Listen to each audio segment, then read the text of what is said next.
Met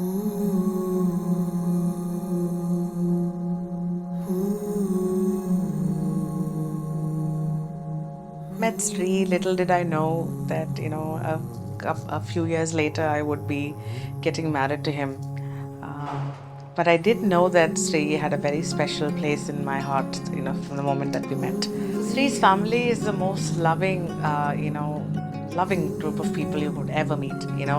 It's like, it's one big family and they're always together for all kinds of events. And I love that kind of togetherness, especially because I'm an only child. And growing up alone, it wasn't easy. And I've always wanted a big family, and I can't even explain how blessed I feel that I'm finally getting a big family, and I'm looking forward to many, many happy occasions in the future.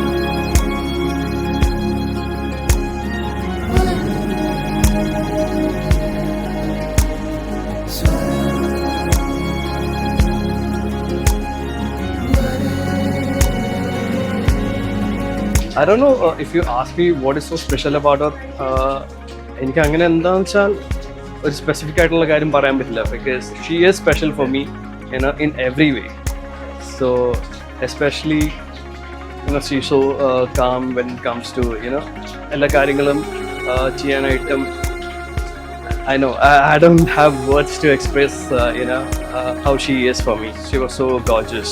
ഇതേപോലത്തെ ഒരു old age ആയിട്ടുള്ളൊരു heritage maintain ചെയ്യുന്നത്, അതായത് നമ്മുടെ കേരള തനിമ വെച്ച് maintain ചെയ്യുന്ന ഒരു സെറ്റപ്പിൽ ഐഷുവിന് നമ്മൾ മാരീഡ് ആവാൻ ഭയങ്കര ഒരു ഇതുണ്ടായിരുന്നു. അപ്പോൾ അതും നല്ലപടിയായിട്ട് നടന്നു തന്നെയാണ് എൻ്റെ ഒരു വിശ്വാസം. So it's really magical and that's special for us.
കുട്ടിയാണെങ്കിലും വളരെ വളരെ ക്രിയേറ്റീവായിട്ട് വളർന്നു വന്നൊരു കുട്ടിയാണ്.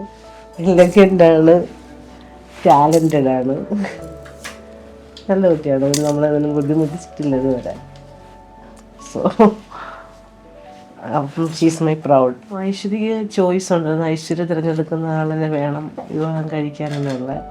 ഞങ്ങൾക്ക് ശ്രീയെ നന്നായിട്ട് ഇഷ്ടപ്പെട്ടു. കാരണം ഐശ്വര്യയുടെ സെലക്ഷൻ ഒരിക്കലും തെറ്റാറില്ലായിരുന്നു. അപ്പോൾ അതിൽ ഇപ്പോഴും ആ വിശ്വാസം തന്നെ. He is so good. പിന്നെ ശ്രീയെ സംബന്ധിച്ചിടത്തോളം എനിക്ക് തോന്നുന്നത് വളരെ കാമൻ ക്വയറ്റാണ്. അതിലുപരി ഐശ്വര്യ പ്രൊട്ടക്റ്റീവായിട്ട് ചെയ്യുന്നുണ്ടെന്ന് എനിക്കത് തോന്നിയിട്ടുണ്ട്. ഭയങ്കര ഫ്രണ്ട്ലി റിലേഷൻഷിപ്പ് ഒക്കെ തോന്നിയിട്ടുണ്ട്. ഒരു മകൾ എന്നുള്ളൊരു ആ ഒരു തോന്നലാണ് ഉണ്ടായത്. മകനില്ല, ഒരു മകനെ കിട്ടി. അപ്പോൾ അവർ രണ്ടുപേരും അങ്ങനെ തോന്നി.